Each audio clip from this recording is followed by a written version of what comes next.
नमस्ते। किसी मित्र का सवाल है, मतलब सवाल हैं, कुछ सवाल हैं उनके। एक तो उनका ये है कि जब मन ही सब डिसाइड करता है, मतलब चित्त सब कुछ डिसाइड करता है, तो ये ठीक है कि ये गलत है, ये कौन डिसाइड करता है। दूसरा उनका है कि अगर ब्रेन और चित्त अलग हैं और संस्कार अनित्य है, मतलब परमानेंट नहीं है, इम्परमानेंट है, तो फिर किसी का इंटेलेक्ट कम, किसी की बुद्धि कम और किसी की ज़्यादा क्यों है। तो मैंने इन सवालों को कई बार पढ़ा, इंग्लिश में लिखे हुए हैं, लेकिन मैं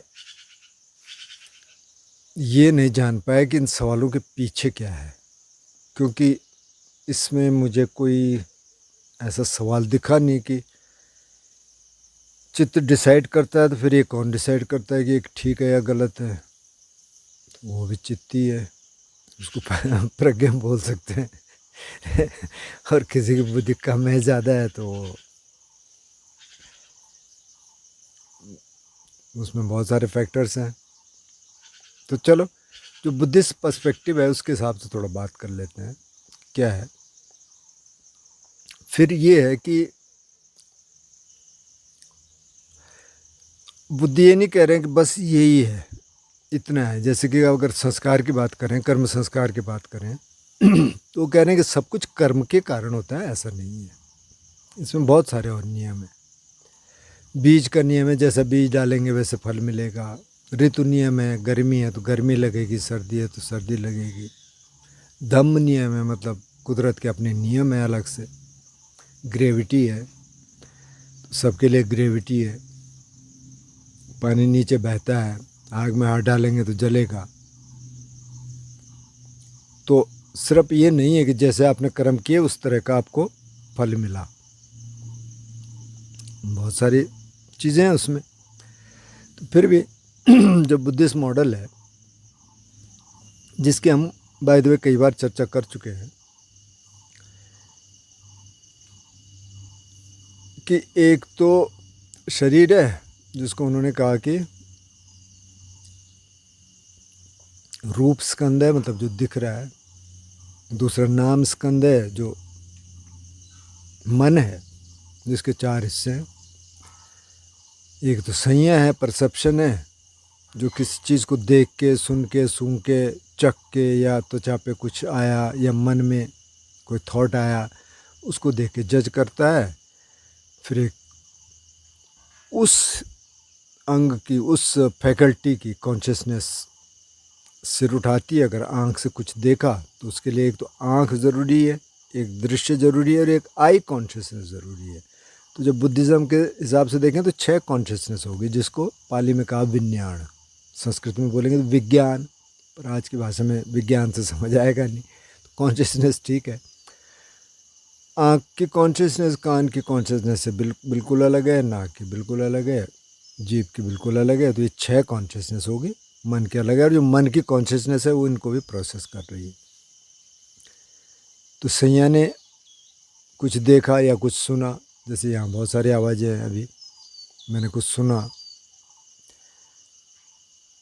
संज्ञा ने सुना, परसीव किया, जज किया, फिर उसके हिसाब से शरीर में एक संवेदना हुई या संवेदनाएं हुई। उन संवेदनाओं के आधार पर एक संस्कार बन भी सकता है, नहीं भी बन सकता। अगर मैं अवेयर हूँ तो मैं उसको रोक भी सकता हूँ। और कॉन्शियसनेस ने सब जान लिया। ये प्रोसेस है, ये चल रहा है, तो अब यही डिसाइड करता है। अब संज्ञा हर समय चल रही है, हर समय, मतलब बहुत तेज़ी से चल रहा है। अगर अभिधम्म पढ़ेंगे तो अभिधम्म में तो बहुत कुछ है। उसमें तो चित्त के भी कई प्रकार हैं और चित्त वृत्तियाँ बहुत सारी हैं, और मतलब बहुत बड़े बड़े ग्रंथ हैं, बहुत ड्राई रीडिंग है। लेकिन अब अगर देखें कि बुद्धिस्ट कैनन में ये था पहले, तो पहली संगीति, दूसरी संगीति, उसमें तो ये था नहीं। मतलब जो ओरिजिनल टीचिंग है उसमें कहते हैं कि अभिधम्म नहीं था। खैर, इस पर बहुत डिबेट है। लेकिन बुद्ध ने चित्त कई तरह के हैं, इसके बारे में तो नहीं कहा, मतलब कम से कम जो सूत्र पिटक है उसमें तो नहीं है। तो चलो हम इस तरीके से देख लेते हैं कि जो 5 स्कंद हैं, तो ये तो प्रोसेस है, इस तरीके से चल रहा है हर समय। तो अब यहाँ आती है प्रज्ञा। तो उन्होंने कहा कि आपको प्रज्ञा को डेवलप करना है। तो प्रज्ञा डेवलप कैसे होगी? तो शील से ही शुरुआत हो गई। जब 5 शील आपने पालने शुरू कर दिए, आपकी प्रज्ञा डेवलप होनी शुरू हो गई। आपने थोड़ा ध्यान करना शुरू कर दिया, प्रज्ञा डेवलप होनी शुरू हो गई। अब प्रज्ञा वैसे भी डेवलप हो गई अगर शील समाधि का आप अभ्यास नहीं भी करेंगे। जैसे कोई बिजनेस कर रहा तो उसकी उस तरह की प्रज्ञा है, वो भी प्रज्ञा ही है, विजडम है ना, वो बिजनेस चला रहा है। या कोई जॉब कर रहा है किस तरह का, बहुत टेढ़ा जॉब है कोई। अब कोई एक भाई साहब यहाँ आए, मैंने कहा आप क्या जॉब करते हैं? कि हम 3 महीने शिप पे रहते हैं, 3 महीने छुट्टी होती है। और 3 महीने में क्या करते हैं? तो हम ड्रिलिंग करते हैं कि कहाँ तेल है, कहाँ गैस है। तो कमाल है भाई, शिप पे ही रहते हैं कि 3 महीने। बहुत अच्छा रहता है सर। थोड़ा ये है कि कई बार डिस्टर्बेंस हो जाती है इस तरीके की कि कोई फंस गया मसला तो सोते हुए को भी उठा देते हैं, क्योंकि वहाँ 24 घंटे काम चलता है। नहीं तो ध्यान करने के लिए बहुत अच्छा है कोई परेशान करने वाला नहीं, सिवाय इसके कि इमरजेंसी पड़ गई। अच्छा भाई, इस तरह के काम है। तो अब उनकी जो प्रज्ञा है, जो विजडम है, वो जो कर रहे हैं, अब उसके बारे में तो हम सोच ही नहीं सकते। हमें तो ABCD भी नहीं पता भाई। हमारी उम्र से कोई लेना देना नहीं है, चाहे हम कितना शील समाधि प्रज्ञा का अभ्यास कर लें, पर वो वाली प्रज्ञा तो हमारे पास नहीं आ सकती तो तो सबके अपने अपनी प्रज्ञा है। कोई दुकानदारी कर रहा है, उसकी अपनी प्रज्ञा है, कैसे बेचना है, क्या बेचना है, कितना प्रॉफिट लेना है, कितना नहीं लेना है। तो सामान्य रूप से भी प्रज्ञा है। लेकिन ये प्रज्ञा कौन सी है? ये प्रज्ञा वो है कि हम कैसे अपने जीवन को ठीक बना सकते हैं, कैसे हम इस जीवन में सुख शांति ला सकते हैं, कैसे हम अपने कर्म संस्कारों को ठीक कर सकते हैं। जो पुराने नेगेटिव कर्म हैं, जो विकार हैं, जिस काम क्रोध लोभ मोह की हम बात करते हैं, उनको हम कैसे धीरे धीरे ख़त्म कर सकते हैं, ताकि ये जो संसार का बिजनेस है इससे अलग हो सके। तो अब कौन डिसाइड करता है? तो इसमें तो बहुत सारी चीज़ें हैं। अब कंडीशनिंग है, बहुत बड़ी कंडीशनिंग है कि अब मैं आनंद सर का एक वीडियो सुन रहा था कि उसमें कोई बैक बाइटिंग पे बात कर रहे थे कि जिस घर में लगातार किसी की बुराइयां हो रही होंगी, किसी की या सबकी होती है बुराइयां, और वो बच्चा अगर वहाँ सुन रहा है, तो उस बच्चे की तो कंडीशनिंग हो गई। उसको तो ये 100% हो गया कि वो ख़राब है। अगर वो अपना दिमाग न लगाए तो कहता है ख़राब है। जैसे यहाँ कहा जाता है हिंदुस्तान में कि मुसलमान ख़राब हैं, पाकिस्तान में ये कहा जाता होगा हिंदू ख़राब है। क्यों? अब वो कंडीशनिंग होगी। अब अगर उस कंडीशनिंग को हमने चेक नहीं किया, चेक करने का तरीका क्या है कि आप थोड़ा सा आउट ऑफ बॉक्स सोचें कि अच्छा ऐसा है क्या। जैसे बहुत सारे सोचते हैं, लेकिन बहुत सारों के अंदर इतना है, मतलब मेरी एक्सटेंडेड फैमिली में ऐसे लोग होंगे जो कि बिल्कुल नहीं नहीं नहीं, ये तो पक्का है। तो फिर वहाँ तो डिसीजन इस कंडीशनिंग के हिसाब से हो गया ना। अभी तो मैंने एक ऐसा उदाहरण दिया कि जो दिखेगा सबको, सबको पता है कि ऐसा है। लेकिन अब इसके अलावा बहुत सारी चीज़ें होंगी, कहीं बैक बाइटिंग होती है, कहीं नहीं होती है। कोई अब दुकानदारी कर रहा है तो वो उस तरह की बात करेगा, कोई AI के बिज़नेस में तो उस तरह की बात करेगा। अभी AI को लेके बहुत खौफ है लोगों में, पता नहीं AI क्या कर देगा। ये तो सब कुछ ह्यूमन कॉन्शियसनेस पे हावी हो जाएगा और पता नहीं क्या क्या कर देगा। हो भी सकता है भाई, पता नहीं क्या क्या कर देगा। तो अब वो जो डेवलप कर रहे हैं उनके पीछे भी कुछ लोग होंगे। तो ये तो बहुत कम्प्लेक्स है मामला। तो इसको सरल करने के लिए आप ये समझ लीजिए कि भाई एक तो शरीर है, मन के 4 हिस्से हैं, जिससे संस्कार बनने की प्रक्रिया होती है। और अगर हम उनको देख लें, जो वो वाली टीचिंग है कि भाई आँख ने कोई रूप देखा, एक सेंसेशन हुई, एक संस्कार बना कि हाँ कितना अच्छा रूप है, अगर हमने वहाँ देख लिया कि अच्छा ठीक है अच्छा है लेकिन मेरे को इससे आगे नहीं बढ़ना, तो फिर वो संस्कार नहीं बनेगा। अगर हमने नहीं देखा या वो प्रोसेस इतना क्विक है, जैसे कि माना कोई एक्सीडेंट हो जाए या आप कहीं गए हैं और इतना ज़ोर का थंडर हो, तो कई बार उसी से कंपकपी हो जाती है लोगों में। जैसे कोई मेरे से कह रहे थे एक बार कि मैं उनके घर में था और रात को कुछ हुआ और मैंने उनको फ़ोन किया, बहुत पहले की बात है। वो एकदम से कि अरे तो क्या हुआ, तूने क्यों किया फ़ोन? मैंने कहा नहीं कुछ काम है, मैं भूल गया कि क्या था, कुछ कुछ उस कमरे में था कुछ। तो फिर वो दूसरे दिन मुझे बताने लगे कि पता क्या हुआ था, उसके ना देवर मर गए थे एक बार। वो कहीं थे फौज में और मर गए, और रात को उनको फ़ोन आया कि भाई ऐसा ऐसा हो गया है। और उसके बाद कि अगर कोई रात को फ़ोन आता तो मेरा पूरा एकदम एंग्जाइटी और पूरा ये हिलने लग जाता है। तो अब वो एक फ़ोन से वो एक इतना गहरा संस्कार बन गया कि उसको निकाल नहीं पा रहे कि हर समय थोड़ी होगा ऐसा। ये तो नहीं तो फ़ोन बंद करके रख दो, रात को क्यों खोल रखा है। ऐसे हो सकता है एक घटना से, ज़्यादा कुछ नहीं हुआ लेकिन मतलब उस समय हुआ। लेकिन ऐसा नहीं है कि मन ये समझा ले अपने को कि नहीं भाई हर समय थोड़ी ऐसा होगा। तो वो कंडीशनिंग हो गई, वो मतलब एक तरह से आपका संस्कार बन गया बहुत गहरा। इस तरह के बहुत सारे संस्कार हो सकते हैं। जैसे मैंने कहा एक कौम का दूसरी कौम के प्रति हो सकता है, एक फैमिली का दूसरी फैमिली के प्रति हो सकता है, भाई भाइयों का भाई भाई एक दूसरे के जानी दुश्मन बन जाते हैं, सब है इस दुनिया में। तो अब वहाँ कौन डिसाइड करेगा? तो वहाँ आपकी कंडीशनिंग डिसाइड कर रही है। अब आप उसको प्रज्ञा कहेंगे नहीं कहेंगे, क्योंकि प्रज्ञा को हम यहाँ पॉजिटिव सेंस में ले रहे हैं कि प्रज्ञा वो है जो आपको सही तरीके से जीने का रास्ता दिखाती है।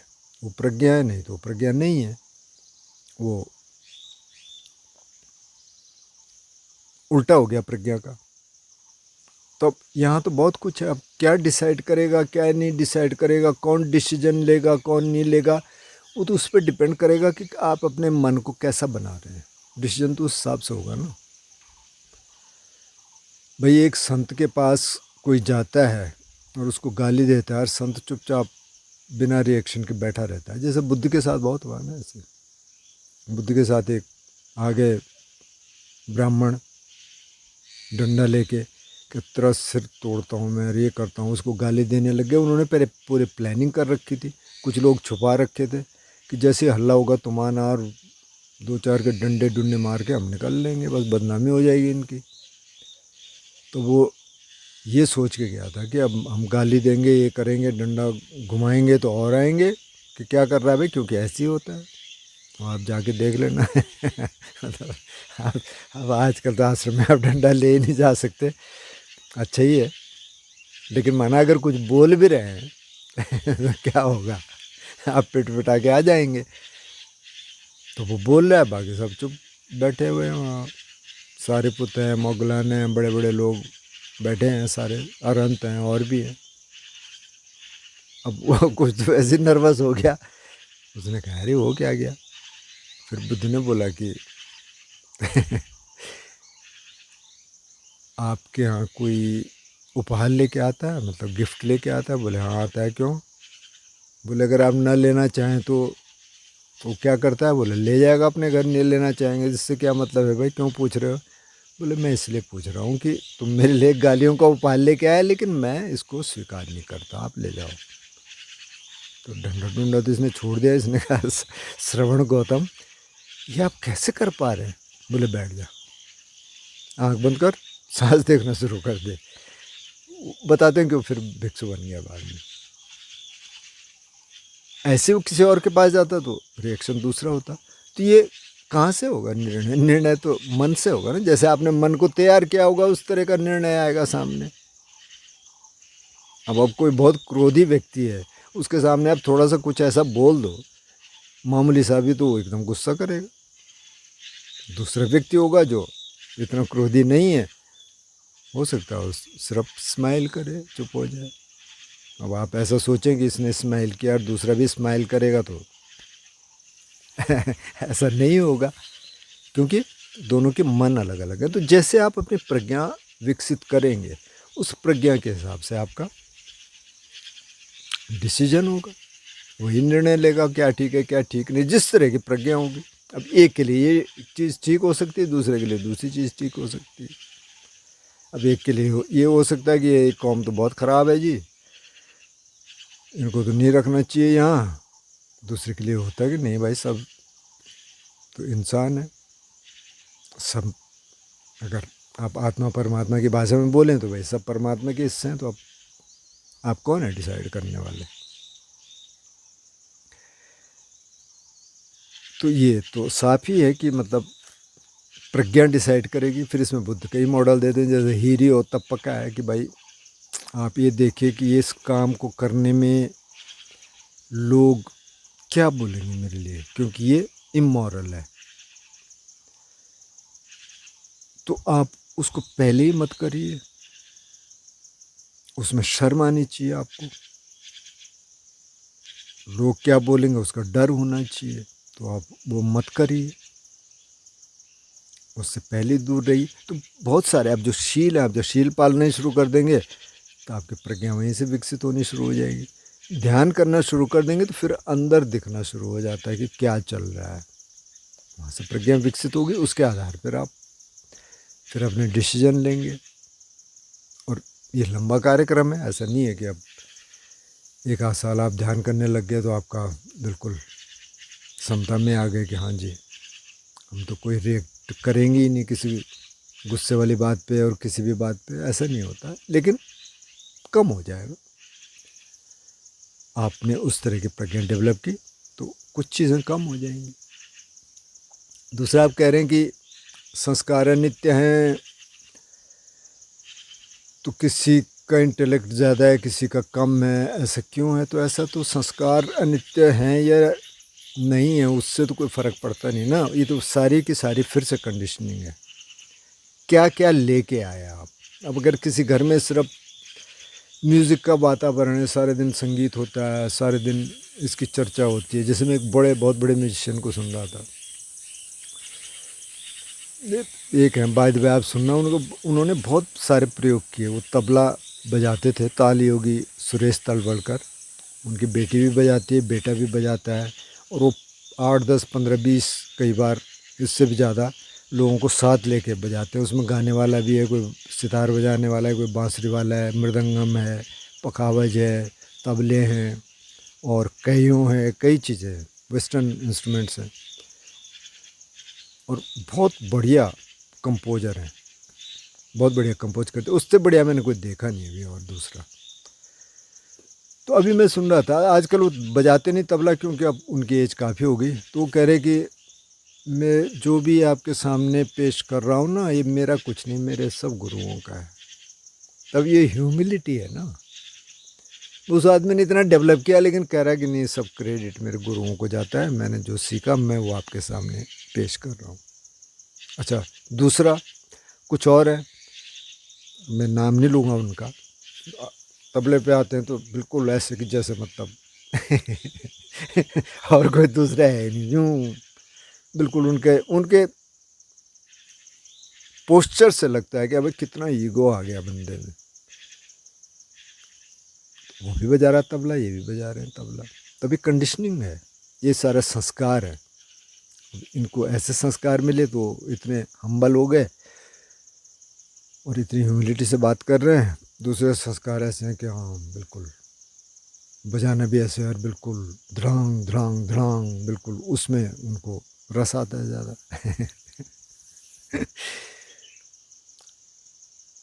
तो ये तो हम यहाँ की बात कर रहे हैं, लेकिन अब बुद्ध कह रहे हैं कि संस्कार तो चल रहे हैं ना पीछे से। इन संस्कारों के कारण हमें ये जन्म मिला जहाँ अभी हैं, और अभी जो कर रहे हैं और पिछले भी जो हैं अभी, उसके हिसाब से अगला मिलेगा। तो इसीलिए किसी की बुद्धि कम है, किसी की ज़्यादा है। जिसने जैसे काम किया होगा उस तरह की बुद्धि होगी। अब कई ऐसे म्यूजिशियन होते हैं कि बच्चा इतना बढ़िया गा रहा है, तो भाई पहले काम किया होगा उसने। ऐसे थोड़ी है कि हर ही कोई बच्चा गा लेगा। या कोई चैंटिंग करने वाले थे, बुद्धिस्ट चैंटिंग, उनको बहुत सारा याद था। वो 8 साल का, उनके ऑडियो रिकॉर्ड्स भी हैं। उनसे पूछा कि आपने कैसे किया, बोले मेरे को पहले मैंने किया था, मेरे को याद है उसका। मैंने रिकॉल कर लिया सारा। नहीं तो 8 साल के बच्चा कहाँ त्रिपिटक का पाठ करेगा। बहुत सारा, मतलब पूरा त्रिपिटक नहीं, लेकिन उनको बहुत सारे याद थे। तो पुराना है, वो चल रहा है। इसीलिए किसी की बुद्धि कम है, किसी की ज़्यादा है। तो ये काफ़ी कम्प्लेक्स टॉपिक्स हैं। और ऐसा नहीं है कि बिल्कुल एक ही फ्रेमवर्क है। जैसे कर्म का है, तो बुद्ध ने कहा भाई सब कुछ कर्म नहीं है। जो जो आप एक्सपीरियंस कर रहे हैं सब कर्म के कारण नहीं। उनका कर्म का नियम है, बिल्कुल है, बहुत सारा उससे डिसाइड होता है। लेकिन और सारे बहुत हैं। बीज नियम है, जैसे बीज डालेंगे आप उस तरह का आपको फल मिलेगा। आप क्रोध का बीज डालेंगे तो उस तरह के फल मिलेंगे। आप करुणा का बीज डालेंगे उस तरह के फल मिलेंगे। वैसे ही अगर सचमुच का बीज भी है किसी गार्डन में डालेंगे उसी तरह का होगा। लेकिन अब उसमें बहुत सारी चीज़ें ऐसी, इस कुदरत के नियम है, धम्म नियम है, ग्रेविटी है, सबके लिए ग्रेविटी है। पानी बहता है तो बहता है। तब ऐसा नहीं है कि इस गांव में बहेगा दूसरे में नहीं बहेगा, सब जगह बहेगा। कहीं आप रोक लेंगे तो उस रुक जाएगा, उस जो भी शेप होगी उसमें पानी आ जाएगा। आग में हाथ डालेंगे तो जलेगा, मेरा भी जलेगा, दूसरे का भी जलेगा।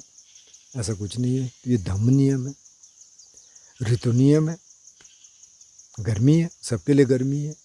यहाँ तो खैर इतनी गर्मी थी नहीं, आज थोड़ी सी लग रही है। नहीं तो यहाँ काफ़ी बारिश हो रही है, सबके लिए।